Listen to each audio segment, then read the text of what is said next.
యేసుక్రీస్తు ప్రభు యొక్క పునరుత్థానం ఏ ఒక్కరూ కాదనలేని సత్యం. 2000 సంవత్సరాల క్రితం యేసుక్రీస్తు ప్రభు ఈ లోకానికి వచ్చి అద్భుతమైన బోధలెన్నో చేసి ఆశ్చర్యకార్యాలు జరిగించి శిలువ మరణాన్ని పొంది 3వ రోజున మరణాన్ని జయించి తిరిగి లేచారు.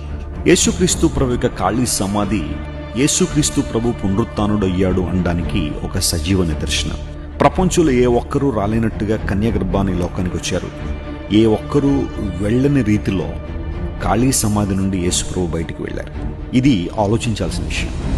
ఒక మనిషికి రక్షణ ఇవ్వడానికి, నిత్య జీవాన్ని ఇవ్వడానికి, నిరీక్షణ ఇవ్వడానికి యేసు ప్రభు పునరుత్థానుడై తిరిగి లేచారు.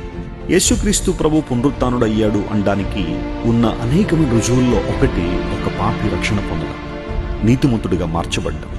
త్రాగుబోతులు, వ్యభిచారులు, అక్రమార్కులు, అన్యాయస్తులు ఈరోజు యేసుక్రీస్తు ప్రభుని తమ సొంత రక్షకుని అంగీకరించి తమ జీవితాల్లో నూతన మార్పును అనుభవిస్తున్నారు. పునరుత్థాన శక్తి చాలా గొప్పది. క్రీస్తు ప్రభుని ఎవరైతే తమ హృదయాల్లో చేర్చుకుంటారో వారు పునరుత్థాన శక్తిని అనుభవించడం మాత్రమే కాకుండా నిత్య రాజ్య వారసత్వాన్ని పొందుకుంటారు. అలాంటి కృప దేవుడు మీ అందరికీ దయచేయను గాక. Happy resurrection day.